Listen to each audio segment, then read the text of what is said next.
Hello students, আজকে আমি আলোচনা করব আয়তাকার কাচের স্ল্যাব। এর আগে আমি আলোচনা করেছি তোমার আলোর প্রতিসরণ। আলোর প্রতিসরণ তোমরা যদি না পড়ে থাকো তো আলোর প্রতিসরণ আগে ভালো করে পড়ে নেবে, তারপরে আয়তাকার কাচের স্ল্যাব পড়বে। তোমরা যদি আলোর প্রতিসরণ ঠিকমতো না বুঝতে পারো, আমি চেষ্টা করেছি তোমাদেরকে বোঝানোর এর আগের একটা ভিডিওতে, তো তোমরা দেখে নিতে পারো ওটা চাইলে। তারপর আয়তাকার কাচের স্ল্যাব পড়লে তোমাদেরও সুবিধা হয় পড়তে বা ভালো বুঝতে পারবে বেটার। তো দেখো এখন আয়তাকার কাচের স্ল্যাব কী সেটা আমরা দেখি। আয়তাকার কাচের স্ল্যাব কি না, 3 জোড়া পরস্পরের সমান্তরাল আয়তাকার তল দ্বারা সীমাবদ্ধ প্রতিসারক স্বচ্ছ প্রতিসারক মাধ্যম হলো আয়তাকার কাচের স্ল্যাব। মানে 3 জোড়া আয়তাকার 3 জোড়া পরস্পরের সমান্তরাল আয়তাকার তল দ্বারা সীমাবদ্ধ স্বচ্ছ প্রতিসারক মাধ্যম হলো আয়তাকার কাচের স্ল্যাব। তোমরা ইট দেখেছো সবাই, তো ইটটা যদি কাচের হতো, ইটটা হচ্ছে একটা আয়তাকার কাচের স্ল্যাব। তো সেখানে ইটে একটা কি আছে না, তোমার 3 জোড়া পরস্পরের সমান্তরাল তল আছে। যেমন ধরো এটা একটা আয়তাকার কাচের স্ল্যাবের মতো। এখানে কি আছে, 3 জোড়া আয়তাকার তল আছে পরস্পরের সমান্তরাল। উপর এটা এবং নিচেরটা মিলে এক জোড়া আয়তাকার তল। এই দুপাশের দু জোড়া হলো, এই দুপাশে আর এক জোড়া, 3 জোড়া। এরা পরস্পরের সমান্তরাল, একে অপরের সমান্তরাল 3 জোড়া। এই 3 জোড়া আয়তাকার তল দ্বারা সীমাবদ্ধ স্বচ্ছ প্রতিসারক মাধ্যম হলো আয়তাকার কাচের স্ল্যাব। তো দেখো এটা হচ্ছে একটা আয়তাকার কাচের স্ল্যাব। তাহলে আয়তাকার কাচের স্ল্যাব কি সেটা আমরা জানলাম। এরপর দেখো আয়তাকার কাচের স্ল্যাবে আলোর প্রতিসরণ হলে কি হয় না, আয়তাকার কাচের স্ল্যাবে আলোর প্রতিসরণের বৈশিষ্ট্য দেখো, আয়তাকার কাচের স্ল্যাবে আলোকরশ্মির কোনো চ্যুতি হয় না, চ্যুতি কোণ শূন্য বা কোনো চ্যুতি হয় না। আলোকরশ্মি তোমার সমান্তরালভাবে নির্গত হয়। আলোকরশ্মি কি হয়, এভাবে পড়ে যখন নির্গত হয় এভাবে, তখন পরস্পরের সমান্তরালভাবে নির্গত হয়। এই আলোকরশ্মিগুলো যদি আমি পিছন দিকে সামনে পিছনে বর্ধিত করি, এরা কি হবে, পরস্পরের সমান্তরাল হবে, এদের কোনো চ্যুতি হবে না, এদের চ্যুতি কোণ শূন্য হয়, কিন্তু এরা কি হয়, পরস্পরের সমান্তরালভাবে নির্গত হয়। আর একটা কি না, এখানে কি হয়, আয়তাকার কাচের স্ল্যাবে প্রতিসরণের পর আলোকরশ্মির পার্শ্ব সরণ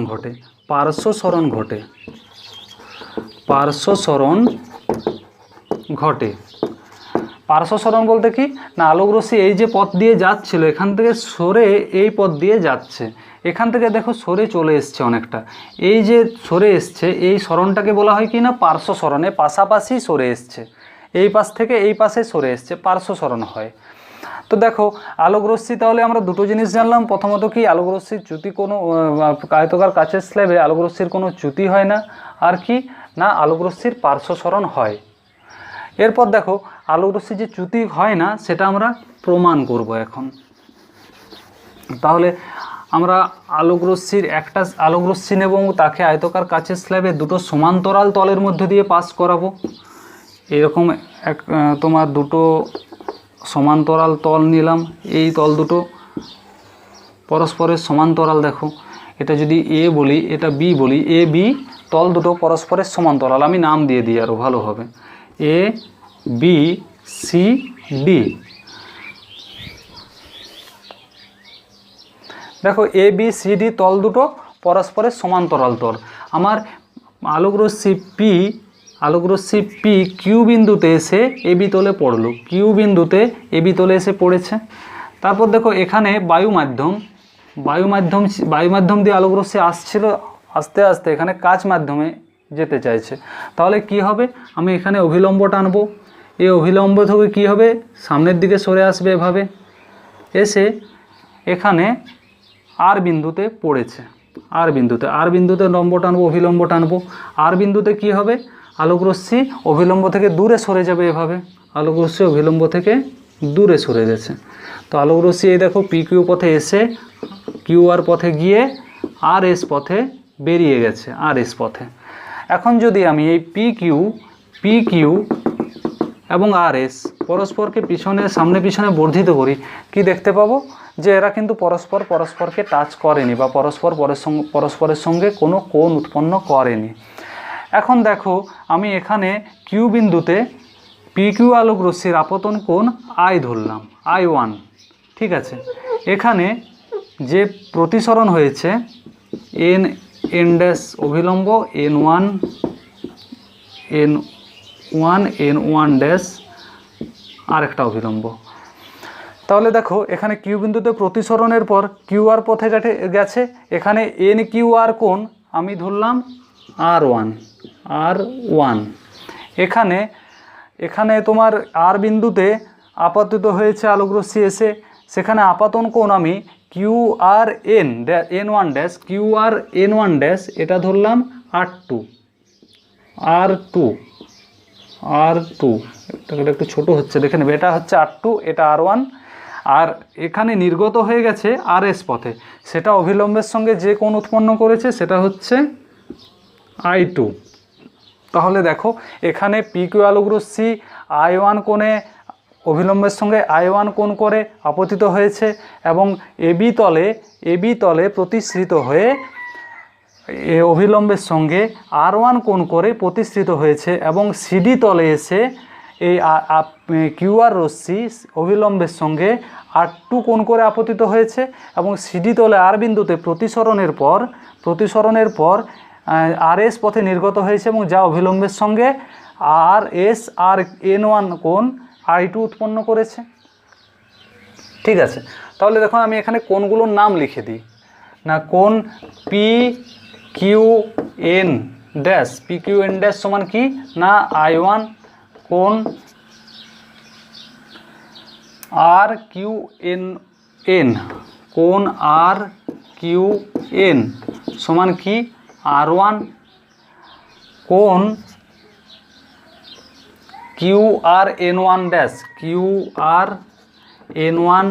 ড্যাশ সমান কি R2। আবার কোণ SRN1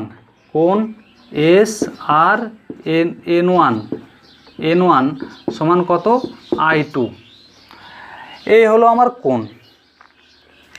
এখন দেখো এই এবি এবং সিডি তলে দুটো অভিলম্ব হচ্ছে তোমার N1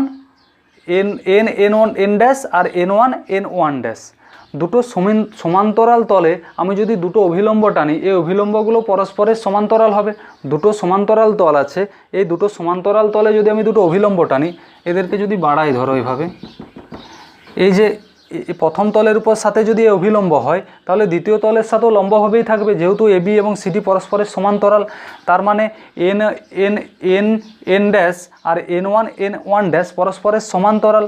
তাহলে এখান থেকে আমি বলতে পারি N dash O N1 dash সমান্তরাল। এই সমান্তরাল রশ্মি রেখা দুটোকে কিউআর ছেদ করেছে ও কিউআর ছেদক। দেখো কিউআর এই দুটো সমান্তরাল রেখাকে ছেদ করেছে, কিউআর ছেদক। তাহলে তোমার এখানে একান্তর কোণ কি NQR আর N1 ড্যাশ কিউ, এই N1 ড্যাশ আর কিউ পরস্পরের সমান হবে। এই R1 এবং R2 একান্তর কোণ দুটো পরস্পরের সমান হবে। তাহলে এখান থেকে বলতে পারি কি না NQR সমান কোণ N1 ড্যাশ আর কিউ। এই দুটো কোণ সমান হবে, একান্তর কোণ, যেহেতু দুটো সমান্তরাল সরলরেখাকে কিউআর ছেদ করেছে। সমান কি না R1 সমান R2 পেলাম। তাহলে R1 সমান R2 আমি এখান থেকে পেয়েছি। এরপর দেখো আমি যদি এই এবি তলে বলি, এবি তলে বায়ু মাধ্যমের সাপেক্ষে কাচ মাধ্যমে আলো প্রবেশ করেছে, বায়ু মাধ্যম থেকে এসে কাচ মাধ্যমে আলো প্রবেশ করেছে। তাহলে কি লিখব, এর যদি প্রতিসরাঙ্ক লিখি আমি কি লিখব, এ মিউ জি। এয়ার মাধ্যম থেকে এসে গ্লাস মাধ্যমে প্রবেশ করেছে, যে মাধ্যম থেকে এসছে তাকে বাঁ দিকে রাখবো। এটা আমি প্রতিসরণে ভালোভাবে আলোচনা করেছি, তোমরা ওটা দেখে নেবে। সমান কি হবে না, এটা সমান হয়ে যাবে sign I1 by sine R1, ঠিক আছে। এরপর দেখো এই সিডি তলে গ্লাস মাধ্যম থেকে বেরিয়ে কাঁচ মাধ্যম থেকে বেরিয়ে বায়ু মাধ্যমে আলোক রশ্মি গেছে। তার মানে এখানে কি হয়ে যাবে না জি মিউ এ হয়ে যাবে। গ্লাস মাধ্যম থেকে কাঁচ মাধ্যমে গেছে, গ্লাস মাধ্যম থেকে কাঁচ মাধ্যমে এসছে, সমান কি না গ্লাস মাধ্যমে যে কোণ করে পড়েছে আর কাঁচ মাধ্যমে যে কোণ করে পড়েছে সমান কি sign R2 by sine I2 সমান sign R2 by sine I2।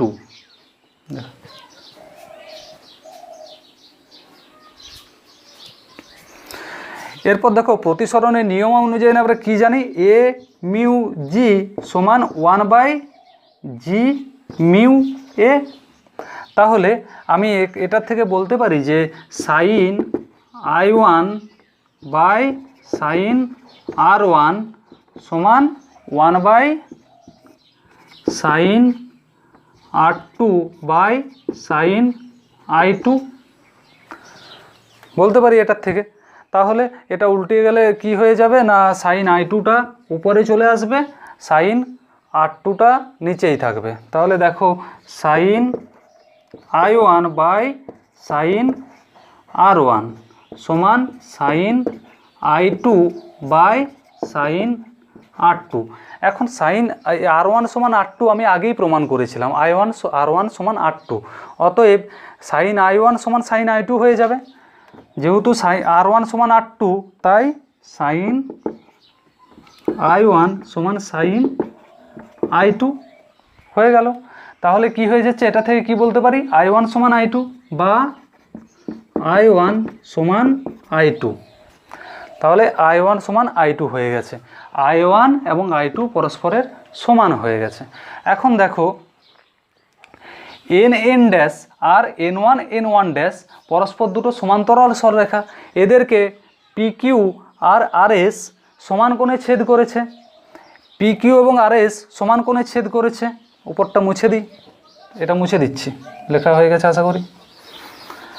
সমান কোণে ছেদ করেছে। এরকম যদি দুটো সমান্তরাল সরলরেখা থাকে, তাদেরকে দুটো রেখা যদি এরকম সমান কোণে ছেদ করে এভাবে সমান কোণে ছেদ করে, তাহলে এই রেখাগুলো পরস্পরের সমান্তরাল হবে, তবে এটা সম্ভব। দেখো এই রেখাগুলো যদি আমি বাড়াই এরা পরস্পরের সমান্তরালেই হবে। তাহলে এখানে দেখো N dash O N1 dash পরস্পর সমান্তরাল এবং PQ ও RS এদেরকে সমান কোণে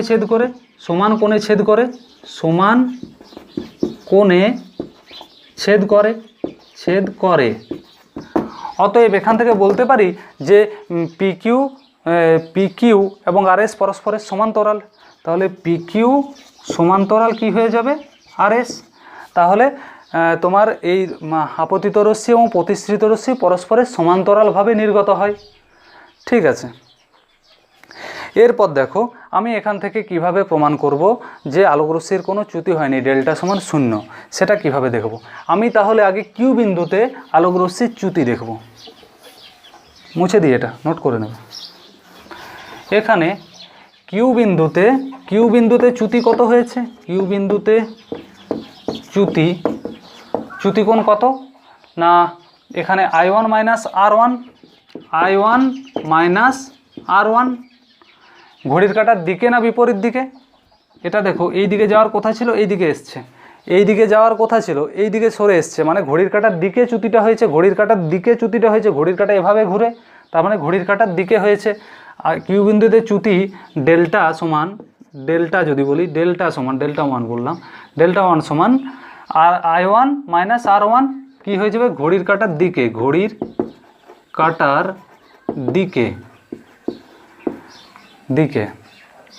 এখন আর বিন্দুতেও চ্যুতি হয়েছে আলোক রশ্মির। আর বিন্দুতে চ্যুতি যদি ডেল্টা 2 বলি, ডেল্টা 2 সমান কি হয়ে যাবে I2 minus R1, I2 minus R2, I2 minus R2 হয়ে গেছে। কোন দিকে হয়েছে দেখো, এই পথে এর যাওয়ার কথা ছিল, এই পথে এই পথে, এ ঘড়ির কাঁটার বিপরীত দিকে গেছে একটু বেশি, মানে এদিকে গেছে, চ্যুতিটা হয়েছে ঘড়ির কাঁটার বিপরীত দিকে। চ্যুতিটা কোন দিকে হয়েছে? এই দিকে হয়েছে, মানে ঘড়ির কাঁটার বিপরীত দিকে চ্যুতি হয়েছে। তাহলে কোন দিকে চ্যুতির দিক? না ঘড়ির কাঁটার বিপরীত দিকে, ঘড়ির কাঁটার বিপরীত দিকে, কাঁটার বিপরীত দিকে লিখে নেবে। তাহলে দেখো মোট চ্যুতি ডেল্টা সমান কি বলবো? ডেল্টা সমান কি হয়ে যাবে? হয় delta one minus delta two, delta one minus delta two. যেহেতু একটা চ্যুতি হয়েছে ঘড়ির কাঁটার দিকে আর একটা চ্যুতি ঘড়ির কাঁটার বিপরীত দিকে হয়েছে, সেহেতু ডেল্টা সমান একটা মাইনাস আর একটা হবে। তাহলে কি এখান থেকে বলতে পারি? না I one minus R one minus I two minus R two. তাহলে দেখো I one minus R one minus I two plus R two. এখন দেখো আমি এখানে আই ওয়ান সমান আই টু প্রমাণ করেছি, আর ওয়ান সমান আর টু প্রমাণ করেছি। আই ওয়ান সমান আই টু প্রমাণ করেছি, আর ওয়ান সমান আর টু প্রমাণ করেছি। খাতায় দেখো পেয়ে যাবে। তাহলে এটা থেকে বলতে পারি I one minus R one minus I one plus R one হয়ে গেছে। তাহলে আমার চ্যুতিকোণ কত এসছে? 0। অতএব কি হয় না তোমার আয়তকার কাচের স্ল্যাবে আলোক রশ্মির কোনো চ্যুতি হয় না, চ্যুতিকোণ এখানে শূন্য হয়েছে। আলোক রশ্মির কী হয়েছে? পার্শ্বসরণ। পার্শ্বসরণ তোমাদের রাশিমালা তোমাদের নেই, এটা ক্লাস 11-এ আছে। এরপর আমি দেখো পড়াবো প্রিজম। এরপর যেটা আলোচনা করব সেটা হচ্ছে প্রিজম। প্রিজম কি না তিনটি আয়তকার ও দুটি ত্রিভুজাকার তল দ্বারা সীমাবদ্ধ স্বচ্ছ প্রতিসারক মাধ্যম হলো প্রিজম। তিনটি আয়তকার তল এবং দুটি ত্রিভুজাকার তল দ্বারা গঠিত সীমাবদ্ধ স্বচ্ছ প্রতিসারক মাধ্যম হলো প্রিজম। এখন বলো তো তিনটা আয়তকার তল কখন এবং দুটি ত্রিভুজাকার তল দিয়ে কখন তুমি গঠন করতে পারবে? যদি তলগুলো আয়তকার তলগুলো পরস্পরের সঙ্গে আনতভাবে থাকে, মানে কোণ করে থাকে। মানে আমি যদি প্রিজম বলি, প্রিজম হয়ে যাবে এটা,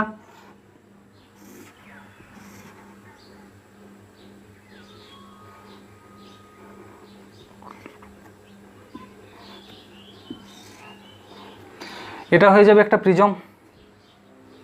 ঠিক আছে, মানে এইরকম শেপ, এইরকম ধরো নিচে একটা তল আছে, এটা ভেবে নাও নিচে একটা তল আছে। তাহলে কোটা আয়তকার তল পাচ্ছি? একটা, দুটো, দেখো তিনটো, নিচেও একটা আয়তকার তল পাচ্ছি, মানে তিনটা আয়তকার তল হয়েছে। ত্রিভুজাকার তল কোটা আছে? এই পাশে একটা আর এই পাশে একটা। তাহলে প্রিজম আমার কিভাবে গঠিত হয়? না তিনটা আয়তকার তল ও দুটি ত্রিভুজাকার তল দ্বারা প্রিজম গঠিত হয়। দেখো প্রিজমের কিছু কিছু জিনিস আছে, সেটা হচ্ছে প্রতিসারক তল। মোছাটা কোথায় গেল? প্রতিসারক তল, প্রতিসারক তল। প্রিজমের যে আয়তকার তল দুটি প্রতিসরণের জন্য ব্যবহার করা হয় সেটাই হচ্ছে প্রতিসারক তল। তাহলে আমি এইরকম একটা প্রিজম এঁকেছি, এইরকম একটা প্রিজম এঁকেছি। এই প্রিজমের আমি ধরো ভিতর দিকের তলটা আর সামনের দিকের তলটা প্রতিসরণের জন্য ব্যবহার করছি। তাহলে এই দুটো তল হয়ে যাবে প্রতিসারক তল। প্রিজমের তলে টোটাল প্রতিসারক তল কতগুলো থাকবে? দেখো প্রিজমের, এটা যদি একটা প্রিজম হয়, নিচের দিকেও একটা তল আছে ভেবে নাও, মানে আলোক রশ্মি এই তল থেকে বেরিয়ে এই তল, দুটো আয়তকার তলকে ব্যবহার করতে পারবে। আলোক রশ্মি সবসময় প্রিজমে প্রতিসরণের সময় দুটো আয়তকার তলকেই ব্যবহার করবে। কীরকম আয়তকার তল? না যে তলগুলো পরস্পরের সঙ্গে আনতভাবে আছে। এটা নিয়ে আমি আরও পরে আলোচনায় আসছি।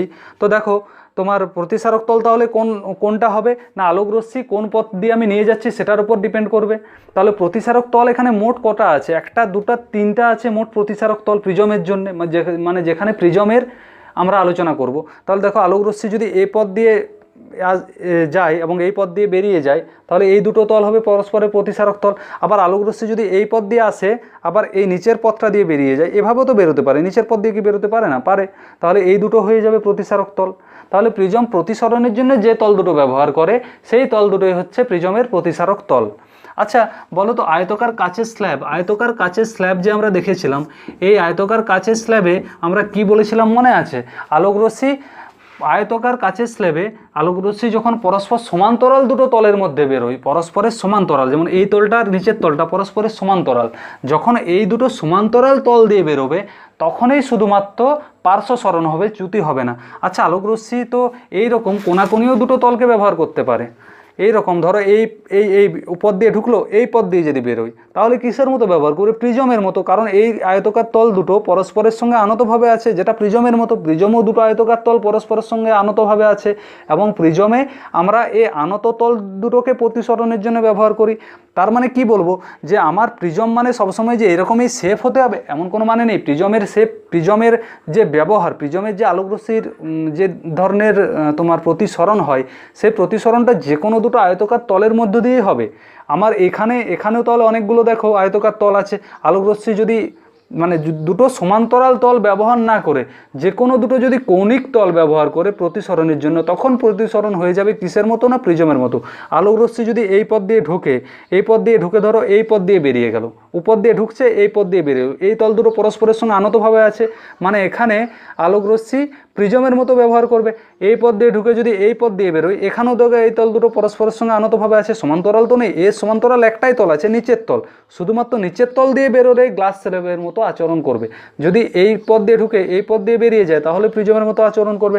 আবার এই পথ দিয়ে ঢুকে যদি এই পথটা দিয়ে বেরোয় তবুও প্রিজমের মতো আচরণ করবে। এটা দিয়ে ঢুকে এই পথ দিয়ে বেরোলেও প্রিজমের মতো আচরণ করবে। একমাত্র সমান্তরাল তল ব্যবহার করলে আয়তকার কাচের স্ল্যাবের মতো আচরণ করবে। তাহলে প্রতিসারক তল আমি বোঝালাম, যে প্রতিসারক তল কি সেটা আশা করি বুঝতে পারলে, যে তল দুটো প্রিজমের প্রতিসরণের জন্য ব্যবহৃত হয়। ঠিক আছে, সেগুলো হচ্ছে প্রতিসারক তল। এরপর হচ্ছে প্রান্তরেখা। প্রান্তরেখা প্রিজমের প্রতিসারক তল দুটো যে রেখাতে এসে মিলিত হয় সেটাই হচ্ছে প্রান্তরেখা। এখানে দেখো দুটো তল এসে এখানে মিলিত হয়েছে, তাহলে এটা কি হয়ে যাবে? প্রিজমের প্রান্তরেখা। আমার যদি এটা প্রিজম হয়, এই যে এই দুটো তল, এই তলটা আর এই তলটা এসে এই রেখাতে মিলিত হয়েছে, এই রেখাটাতে দুটো তল, এই আয়তকার তল, এই আয়তকার তল এসে এই রেখাতে মিলিত হয়েছে, তাহলে এখানে এই প্রিজমের প্রান্তরেখা কোনটা হবে? এইটা, বইয়ের উপরের দিকে যেটা লাইনটা আছে এই লাইনটা। মানে যখন যে রেখাতে দুটো আয়তকার তল এসে মিলিত হয় সেটাই হচ্ছে আমার প্রান্তরেখা। প্রতিসারক কোণ। প্রতিসারক কোণ, সারক কোণ। প্রতিসারক কোণ কি না? প্রিজমের দুটো পার্শ্বতল বা প্রতিফলক তল, প্রতিসারক তল, প্রতিফলক নয়, প্রিজমের দুটো পার্শ্বতল বা দুটো প্রতিসারক তল পরস্পরের সঙ্গে যে কোণ করে সেটাই প্রতিসারক কোণ। ঠিক আছে, যদি আমি এই তল দুটো, এই তলটা নিচে, এই দিকের তলটা ব্যবহার করি, এর পিছনের যে তলটা আছে, তাহলে এর প্রতিসারক কোণ হয়ে যাবে এইটা। যদি আমি নিচের তলটা ব্যবহার করি,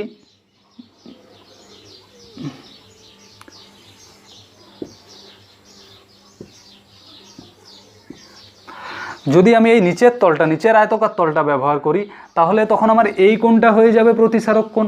যদি এই পাশের নিচের তলটা ব্যবহার করি তখন এই কোণটা হয়ে যাবে প্রতিসারক কোণ। তার মানে প্রিজমের প্রতিসারক কোনো ফিক্সড নয় যে আমার সবসময় উপরেরটাই হতে হবে। আমি যে প্রতিসারক তল দুটো আমি যে প্রতিসারক তল দুটো ব্যবহার করব, তাদের মধ্যে যে কোণ সেটাই কি হয়ে যাবে? আমার প্রতিসারক কোণ। তাহলে প্রতিসারক কোণ আমরা বুঝলাম, প্রিজমের প্রতিসারক কোণগুলো।